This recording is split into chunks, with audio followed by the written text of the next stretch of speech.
오늘 말씀의 주제 함께 읽어볼까요? 시작. 네. 오늘 본문에 보면은 사람이 10명의 나병 환자가 나와요. 보시면 12절 한 마을에 들어가시니 나병 환자 10명이. 여기서 나병 환자는 우리가 한센병으로 주로 알고 있는데 사실 구약 성경 다른 각주에 보면 한센병이 아니다라고 말하는 곳도 있어요. 그러니까 나병 환자라는 것은 꼭 한센병만을 말하는 것이 아니라 어떤 경우에는 극성 피부 종양 이런 것들을 가리키는 용어로도 쓰인다라고 해요.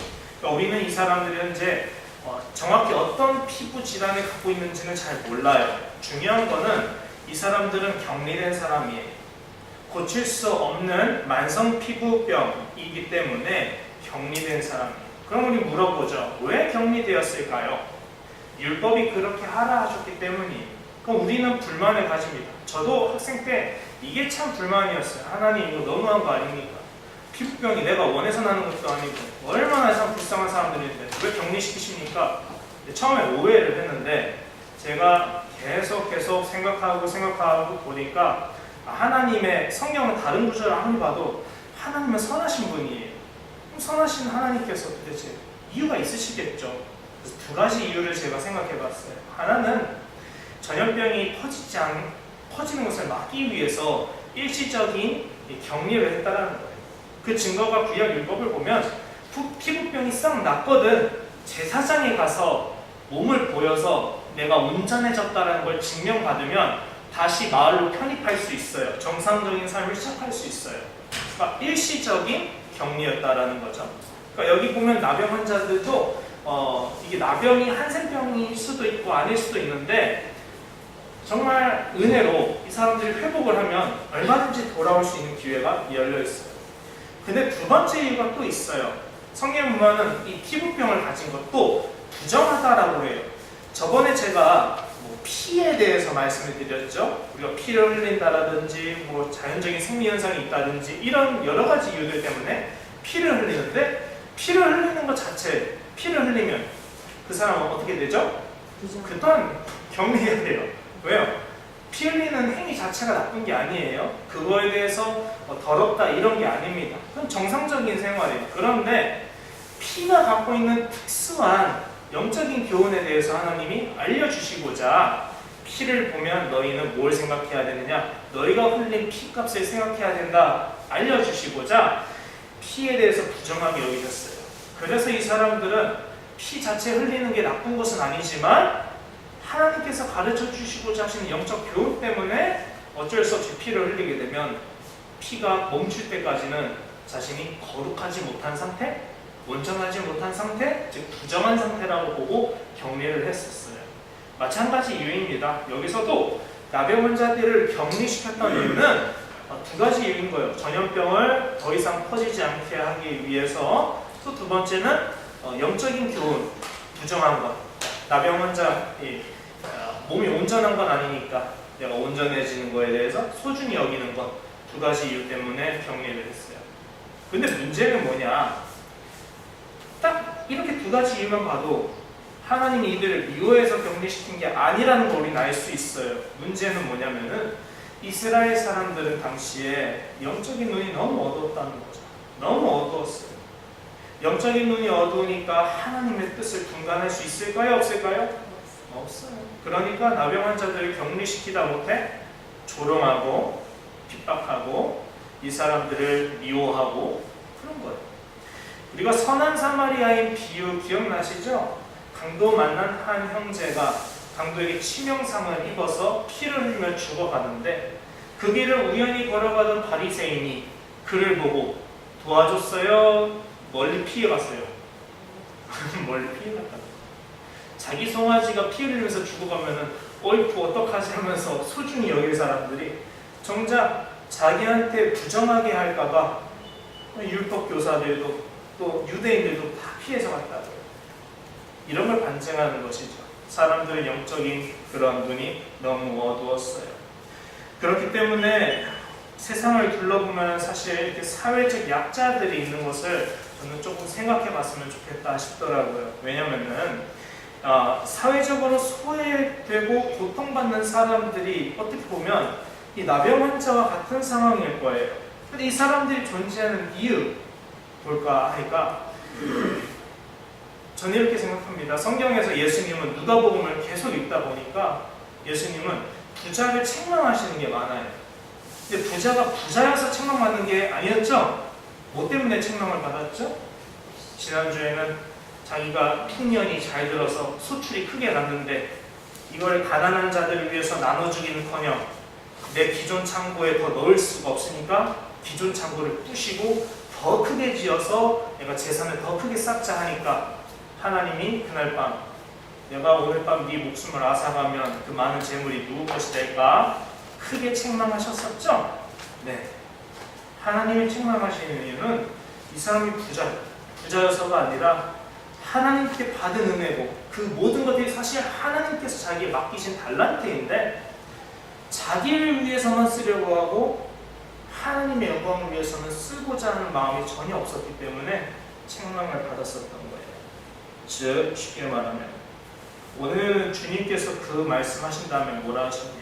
그러므로 너희는 무엇을 먹을까 입을까 마실까 염려하지 말고 오직 너희는 그의 나라와 그의 의만을 구해야 된다라고 말씀하셨잖아요. 오늘날 사회적 약자들이 고통을 받는 이유 중에 가장 큰 이유 중에 하나가 있다면은 하나님께 많은 달란트를 받은 자들이 그 달란트를 자기를 위해서만 쓰는 데서 기인한다고 저는 봐요. 내가 가진 것 중에 일부를 떼어서 가난하고 소외당한 이웃에게 나눠줄 수 있다면 세상은 좀 더 나은 세상이 될 것이고 그 사람을 하나님께서 기뻐하실 거예요. 그런 사람들을 주님께서 책망치 않으시고 주님께서 그런 사람에게 더 많은 것을 맡겨서 주인의 잔치를 더 풍성하게 만들려고 노력하실 거예요. 저는 우리 오산교회가 그런 교회가 되었으면 좋겠어요. 이런 말도 있잖아요. 교회는 아무리 힘들어도 선교를 계속 해야 되고 계속 도와야 된다라고. 아무리 없어도 교회는 베풀어야 되는 것이라고. 우리 오산교회가 다 같이 그런 마음을 비전으로 삼을 수 있는 교회가 되었으면 좋겠어요. 안타깝게도 나병 환자들은 자신들을 그렇게 여겨주는 좋은 분들이 없었던 것 같아요. 다 자기를 격리하고 피하고 싫어하고 조롱하는데 그러니까 이 사람들은 누가 필요하느냐? 예수님 같은 분이 필요한 거예요. 자기들을 온전히 바라봐줄 수 있는 사람, 영혼의 눈이 정말 맑아서 하나님의 율법을 바르게 알아서 자기들을 기피하는 게 아니라 자기들을 위해서 베풀고 격리당하는 동안 나를 위해서 울어주고 기도해 줄 수 있는 그런 하나님의 마음을 가진 사람이 필요한 거예요. 아무도 그 일을 하지 않았기 때문에 이들이 이렇게 외롭게 있었는데 오늘 누가 그들을 찾아가셨죠? 예수님께서 그들을 그런 마음을 갖고 찾아가셨던 거예요. 그게 오늘 이야기의 시작이었어요. 문제가 있어요. 이야기는 이렇게 좋게 시작하지만 거기에 너무 큰 현실적인 문제가 하나 있어요. 무엇일까요? 그들이 누구의? 사마리아 사람이었다는 사실입니다. 이게 문제예요. 이게 왜 문제일까요? 사마리아 사람이라는 게 뭐가요? 문제가 커요. 왜냐면은 여러분 이스라엘이 아수르 제국에게 망했었다는 사실을 기억하실 거예요. 망했을 때 많은 사람들이 포로로 잡혀갔지만 일부 사람들은 그곳에 남아있었죠. 이스라엘 중에 사마리아라는 지역이 있는데 이곳에 남아있는 사람들을 우리가 사마리아인이라 부르죠.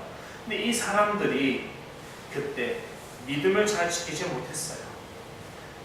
하나님 한 분만을 온전히 숨겨야 되는데 이 사람들이 북이스라엘 출신이니까 아무래도 우상 숭배 영향을 많이 받아서 그런지 다신교를 숭배했고요.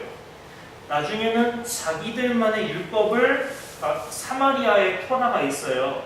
이들은 오늘날에도 유대교를 인정하지 않아요. 앙수기, 즉 그들만의 성경을 집필해서 그대로 율법을 지켜요. 하나님의 구약 율법에서는 어디에서만 예배를 드리라고 하셨죠? 오직 솔로몬의 성전인 예루살렘으로 가서만 하나님의 말씀, 제사를 지켜야 된다고 했잖아요. 사마리아인들은 그렇게 생각하지 않았어요. 그들의 율법을 보면 그곳이 아니라 그리심산이라는 곳이 있어요. 사마리아에 있는 산. 거기서만 하나님 예배를 받는다라고 돼 있어요. 그러니까 예수님이 수가성에 가서 우물을 깃는 여인에게서 이런 말을 들으면 어떻게 보면 당연한 거예요. 그 여인이 뭐라 했죠? 유대인들은 저 산에서, 우리 조상들은 이 산에서 예배해야 된다라고 하는데 어떻게 됩니까? 이런 말을 했잖아요. 이게 여기서 나온 거예요. 누구는 그리심산에서만 예배 드려야 된다라고 보는 거고, 유대인 정통들은 아니라 예루살렘 솔로몬 성전에서만 하나님 예배 받으신다, 이런 상황이었던 거예요. 자, 유다 사람들이랑 사마리아 사람들이 관계가 너무 안 좋아지니까 어떤 일도 일어났느냐면, 사마리아 사람들이 그리심산에 성소를 지어서 예배를 드리는데 유다 하스몬 왕조 때 그 그리심산에 가서 그 성전에 다 없애버려요. 부셔버려요. 누가? 유대인들이. 이유는 사마리아의 그 저주받은 성을 우린 인정하지 않기 때문이죠.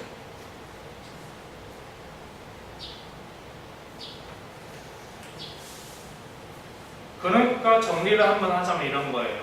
유대인이랑 사마리아 사람들은 싫어해도 어떻게 싫어했어요? 보통 싫어한 게 아니었어요. 정말 싫어하고 정말 혐오할 정도로 싫어했어요. 그래서 그런지 갈릴리가 북쪽이 있거든요. 갈릴리에서 예루살렘으로 예배를 드리러 가잖아요. 아래로 내려간단 말이에요. 근데 갈 때 사마리아를 통과해서 가야 돼요. 근데 유대인들은 당시에 사마리아로 통과해서 가지 않고 동쪽으로 이렇게 우회해서 갔어요. 시간은 2배나 더 오래 걸려요. 요단 동편 쪽으로 이렇게 우회해서 갔어요. 왜 그랬을까요? 어디를 건너가고 싶지 않아서? 사마리아의 발조차 닿기 싫어서 그렇게 갔단 말이에요. 다 그랬어요. 자, 근데 오늘 본문을 보시면 예수께서 예루살렘으로 가실 때 십자가 사역을 마지막 수행하러 가시는데 주님이 어떻게 가셨어요? 사마리아와 갈릴리에서 예루살렘으로 갈 때 사마리아로 지나가셨더라라는 거예요. 예수님이 이렇게 돌아가시지 않고 일부러 사마리아로 이렇게 지나가셨다라는 것을 암시하는 말씀이죠. 자, 그런데 더 충격적인 것은 12절을 보시면 한 마을에 들어가시니 라고 되어 있죠. 한 마을. 이스라엘에 가면은 산지가 정말 많아요. 그리고 농지가 많지 않아요. 우리나라는 어느 마을을 가도 농이 있잖아요. 근데 이스라엘은 아닙니다. 다 그냥 허허벌판 광야가 정말 많고, 그나마 좀 차를 타다 가다 보면 양떼나 염소떼들이 조금 있는데 그 척박한 땅에서 조금나 있는 풀 뜯어먹을 거기 있더라고요. 농지가 진짜 적어요. 근데 이 사람들이 농지를 개간해서 먹고 살아야 되는데 땅 자체가 너무 척박하다 보니까 농지가 귀할까요? 안 귀할까요? 귀해요. 그러면 농지가 귀하면 한 평의 농지라도 아껴야겠죠? 그래서 이 사람들이 집을 어디다 짓고 살았을까요? 절대 농지가 있는 여기다가 평지에다가 짓지 않아요. 산 위쪽이나 산 비탈 쪽에 지어요. 그래서 마태복음 5장 14절에서도 보면 산 위에 있는 동네가 숨겨지지 못한다라고 할 때 동네가 어떻게 산 위에 있어? 이스라엘은 그래요. 농지가 정말 귀하기 때문이에요. 그러면 한 마을에 들어가려면 이 말은 뭐냐면 주님이 사마리아로 지나가시다가 마을이 있네 자연스럽게 가시는 그림은 아니라는 겁니다. 사마리아를 통해서 예루살렘으로 그냥 가면 그냥 길밖에 없어요. 마을은 없어요. 마을을 가려면 어디로 올라가야 돼요? 산을 올라가야 돼요. 그 산을 보면은 진짜 바위도 많고 햇볕은 쨍쨍하고 엄청 뜨겁고, 특히 여름에 간다, 6월절 시즌에 간다, 너무 힘들 것 같아요. 제가 가봤는데 온몸이 땀으로 젖고요. 발은 너무 더러워지고요. 집에 가고 싶다. 이게 3일 만에 나올 정도로 이스라엘 여행은 너무 힘들어요. 근데 한 마을, 동네에 들어가셨다라는 얘기는 주님이 그 모진 고생을 감수하면서까지 일부러 가셨다는 것을 말하는 거죠. 여기서 알 수 있어요. 아, 주님은 예루살렘으로 가시는데 이 사마리아 나병 환자 10명의 환자들을 보시게 된 계기는 가다가 우연히 이들을 만나서 보신 것이 아니구나. 주님이 이들이 여기 있는 것을 알고 계셨고 이들을 굳이 만나기 위해서 이 길을 택하셔서 가셨던 거구나라는 걸 성경은 우리에게 이렇게 말씀을 해주고 있는 거예요. 그래서 예수님이 이 사람들을 만났어요. 이 사람들이 어떻게 하느냐 보세요. 나병 환자 10명이 예수님을 만납니다. 그리고 어떻게 해요? 행동이 멀리 서서 가까이 오지 못했죠? 멀리 있었죠? 왜 멀리 있겠어요? 이들이 몸에 밴 습관인 거예요. 사람들이 가까이 하면 돌팔매질 당하기도 하고 그러니까 상처를 많이 받았던 것 같아요. 그러니까 이 사람들은 당연히 멀리 서서 할 수 있는 딱 한 가지가 있어요. 소리 지르는. 예수님을 많은 사람들이 만나고 싶었을 때 그냥 가서 손잡고 예수님 옷자락 만지고 주님 나 좀 구해주세요 했었어요. 근데 이 사마리아 사람들, 나병 환자들은 그것조차 못해요. 이 사람들이 할 수 있는 건 딱 하나밖에 없어요. 처량하게 멀리 서서 목이 터져라 주님께 외치는 거예요. 예수님 우리 좀 봐봐요. 예수님 우리 좀 봐봐요. 우리 좀 구원해 주세요.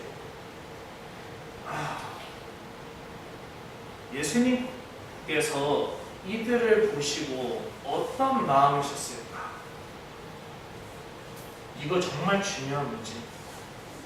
오늘날 많은 그리스도인들이 미처 생각하지 못하고 있는 현실인 것 같아요. 돈이 귀해지고 물질 만능주의가 더 심해지죠. 뉴스나 인터넷 기사를 보면 사람들이 돈에 대해서 더 예민하게 돼가는 것 같아요. 핸드폰, 유튜브 이런 것만 발전했는데 유튜브 보면 결국 다 뭐예요? 유튜버들의 특징, 돈 많이 버는 거, 사람들이 거기에 정말 1순위로 관심을 많이 가져요. 현실적으로. 조회수가 중요한 시대가 되었다라는 거잖아요. 그러다 보니까 불쌍한 사람들이 얼마나 힘들까, 또는 그들을 바라보시는 하나님 아버지의 마음은 지금은 어떠실까에 대해서 돌아보지 못하는 현실이지 않을까요? 저만 해도 그런 것 같아요. 오늘 무엇을 먹을까 마실까 염려하는 거에 대해서는 늘 최근에 제가 잠자기 전에 잠이 안 왔어요. 한 4일 전이었던 것 같아요. 생각해보니까 염려가 제 마음에 가득 찼던 것 같아요. 제가 설교해놓고도 제가 염려하는 것이는 무서우니까 하나님 말씀 제가 못 믿고 있네요. 염려조차 하지 말라고 하셨는데 염려가 떨어지지가 않네요. 어찌할까요? 막 하다가 밤을 조금 늦게 잤어요. 설쳤어요. 오늘날 저조차도 이렇게 염려하는 시대예요. 그리스도인들 모두가 염려하는 시대가 2020년, 2021년인 것 같아요. 그럴만하죠. 코로나가 터졌어요. IMF보다 비교할 수 없을 만큼 큰 파장이에요. 모든 사람들이 근심하고 염려할 수밖에 없어요. 생존에 직결된 문제니까. 그런데 이런 와중에서 저는 누가복음을 설교하면서 이걸 말씀드렸던 것 같아요. 뭐였죠? 예수님의 제자들, 주님 우리는 모든 것을 버리고 다 주님을 따랐어요. 그때 주님이 어떤 설교를 해주셨나요?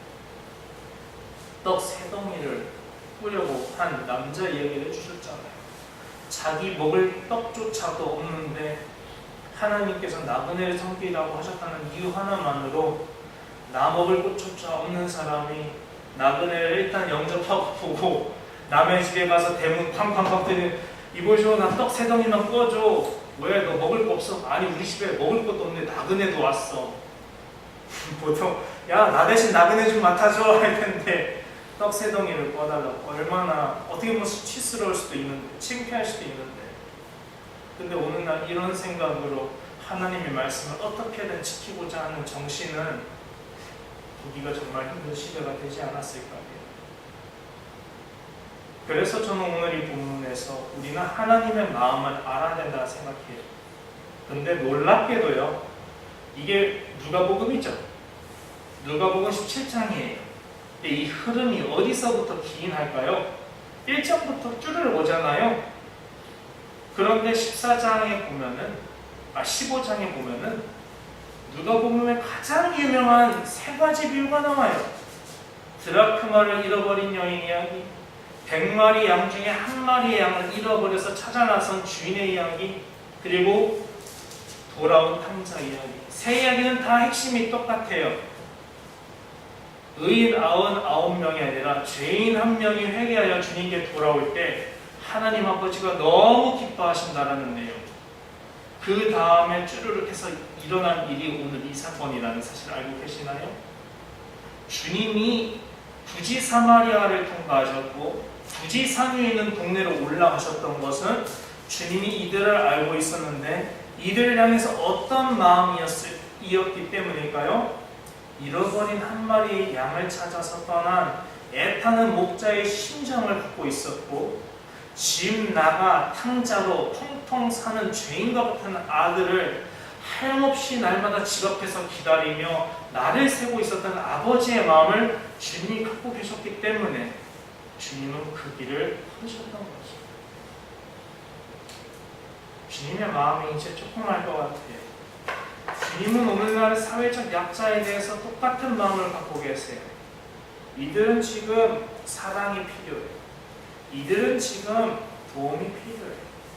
이들은 지금 관심이 필요해요. 모두가 이들에 대해서 생각지 않고 영적인 눈이 어두워서 하나님 아버지의 마음을 오해하고 이들에 대해서 멸시하기도 하는 이 시대에 정말 하나님 아버지의 마음을 가지고 이들을 위해 울어주고 이들을 찾아주고 이들을 위해서 베풀어주고 내가 아무리 없어도 이들을 위해서 내 떡을 떼어줄 수 있는 그런 아버지의 마음을 가진 자가 어디 있을까?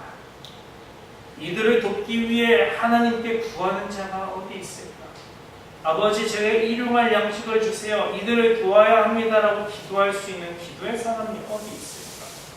구하라 그리하면 주실 것이고 찾으라 그럼 찾을 것이고 두드리라 그럼 열릴 것이니 아버지께서 이 모든 것을 너희에게 후히 더하실 것이다 라는 약속을 믿고 봉사하기 위해서 하나님 나라와 의를 구하기 위해서 하나님께 간청하고 있는 오늘날 한 사람이 어디 있을까? 주님은 그것을 보여주시기 위해서 오늘 나병 환자들을 만나러 가셨던 것 같아요. 사랑하는 성도 여러분, 오늘 본문이 우리에게 시사하는 바가 그러므로 무엇이겠습니까? 예수님의 마음 아닐까요? 예수님의 마음 아닐까요? 우리 주변에 우리가 도울 수 있는 사람들이 있다면 또는 오늘날의 월드비전이라든지 이런 것으로 우리가 누군가를 돕거나 기부할 수 있다면 우리가 조금 더 생각을 해보고 내 가진 것을 일부라도 더 나눠주겠다는 마음이 오상교회 안에 꼭 피었으면 좋겠어요. 말씀을 이제 하나만 더 하고 맺으려고 합니다. 신기한 게 있어요. 예수님이 이들을 고쳐주셨어요. 나아라 이 말씀 하진 않았지만 주님은 반대로 이렇게 말씀하셨죠. 가서 제사장한테 너희 몸을 보여. 딱 한마디 하셨어요. 이게 어떤 의미인지 아시죠?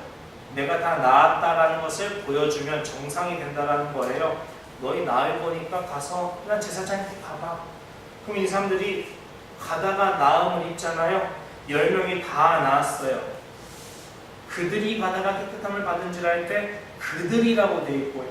좀 이따가 주님이 10명 모두가 나음을 입었거든 왜 한 명밖에 안 돌아오니? 라는 말씀을 봐도 10명 모두가 깨끗함을 입었어요. 자, 10명 모두가 나음을 입었다는 거예요.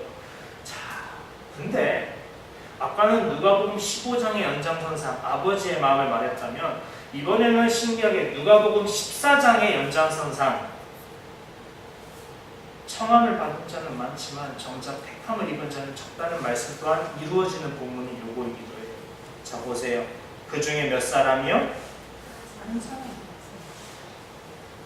만약에 교회에 1000명이 왔어요. 그 중에 모두가 하나님의 은혜를 받고 집에 돌아가는 와중에 딱 10명만이 다음 주에 다시 교회로 오고 990명은 더 이상 교회로 오지 않는다면 그런 걸 상상하시면 돼요. 10명 중에 딱 한 사람만 감사하려고 하나님께 영광 돌리며 돌아와서 예수님 말 아래 엎드려 감사를 전했어요. 이 사람은 누구래요? 사마리아 사람이다. 사마리아 사람이 하나님께 은혜를 입어도 하나님의 백성이 될 수 없다라고 믿는 시대에서 예수님은 다르게 보셨잖아요. 이들 또한 하나님의 백성이다. 누구든지 하나님의 뜻대로 행하는 자가 내 가족이고 내 형제고 내 자매고 내 어머니다. 사마리아 사람은 그랬죠. 그러니까 예수님이 대답하셨어요. 야, 10사람이 다 낫지 않냐? 9은 어디 갔어? 하니까 이 이방인 외에는 하나님께 영광 돌리러 온 자가 없냐? 하시고 그에게 이르시되 일어나 가라. 내 믿음이 너를 구원하였느니라. 여기서 의미심장한 말이 나오죠? 일어나 가라. 뭐라고요? 내 믿음이 너를 구원하였느니라. 10명은 다 몸의 구원을 이루었습니다. 육신의 필요를 채웠습니다. 몸이 회복되었습니다. 이것은 예수님을 통해서 우리가 모든 사람이 입을 수 있는 은혜라고 본다면 모두가 하나님께 많은 은혜를 받지만 정작 영혼의 구원을 받는 사람은 많다 적다? 적다라는 걸 말하는 거예요. 돌려 말하는 거죠. 무엇을요? 수많은 사람들이 교회를 다니고 하나님의 말씀의 떡을 먹으면서 즐거움을 느끼고 하지만 정작 그 말씀의 씨앗이 심겨져서 열매를 맺는 사람, 하나님께 영광을 돌리는 열매를 맺는 사람은 좋은 밭을 가진 사람밖에 없는데 그 사람의 수는 얼마나 있을까요? 10명 중에 몇 명꼴? 1명꼴. 좁은 길을 걸어가는 사람들은 결국 몇 명꼴? 10명 중에 1명꼴. 정말 적고 또 적고 많이 적다라는 것을 말씀하고 있어요. 청함을 받은 사람은 많아요. 교회를 다니는 사람들은 많아요. 하지만 정말로 하나님께 감사하는 마음으로 살아가는 사람은 자기와 하나님만 알 정도로 적어요. 우리는 생각합니다. 아니, 하나님이 나를 택하여서 하나님 나라에 나를 초청해 주셨는데 대체 하나님 나라의 초청을 거절하는 사람이 있을까? 가당키나 할까? 웃기는 일 아닌가? 적어도 교회 다니는 사람들은 다 열심히 매주마다 주일 예배 드리는데 어떻게 이 사람들이 하나님 나라를 거절하는 사람이 될 수 있단 말인가? 생각해 본다면 이거예요. 예수님께서 우리에게 말씀하시는 데 있어서 초점이 어디가 있느냐? 예수님이 뭐라 하셨어요? 이 이방인 외에는 하나님께 영광을 돌리러 돌아온 자가 없다. 그냥 돌아온 자가 아니라 정확히 말씀하세요. 하나님께 영광을 돌리러. 내가 청함받은 사람으로 끝나는가? 내가 택함받은 사람으로 끝나는가? 이것을 알 수 있는 유일한 기준이 있다면 내가 삶에서 하나님께 영광을 돌리는가 밖에 없는 거예요. 내가 하나님께 영광을 돌리는 삶을 살고 있는가 아닌가 밖에는 내가 하나님께 끝까지 택함받은 사람인지 아닌지를 알 수 있는 방법이 존재하지 않아요. 내가 입으로 주여 주여 신하는 거 누구나 할 수 있어요. 나는 구원받았습니다. 누구나 할 수 있어요. 난 수련회에서 어렸을 적 은혜를 많이 체험했습니다. 누구나 말할 수 있어요. 그러나 끝까지 견디며 믿음을 보일 자가 누구냐라고 주님이 물어보실 때 주님 접니다 라고 말할 수 있는 사람은 주님은 말로 보시지 않고 행동으로밖에 보시지 않아요. 너가 정말 내가 너에게 많은 달란트를 맡겼는데 그 달란트를 어디에 썼느냐? 주님 나에게 달란트를 따지시고 너가 나에게 주여 주여 불러주셨는데 내가 목마를 때 너는 물을 주었느냐? 작은 소자에게 물 한 그릇 주었는지 따져보시고 어려운 나그네를 대접했는지도 따져보시고 다 따져보실 겁니다. 사도 바울은 이 두려운 사실을 이렇게 말했어요. 하나님이 모든 것을 낱낱이 밝혀서 우리에게 선악간에 심판하실 것이다 말씀하셨어요. 두려운 사실이에요. 우리는 긴장을 해야 된다는 거예요.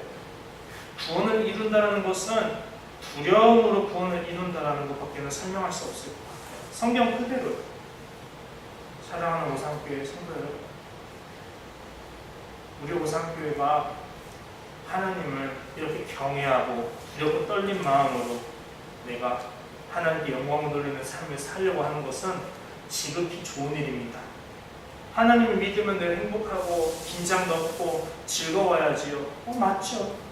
그러나 동시에 경거망동도 하면 안 되고 늘 품위 있게 살려고 노력을 해야 되고 해야 할 게 얼마나 많은데 다 무엇 때문에요?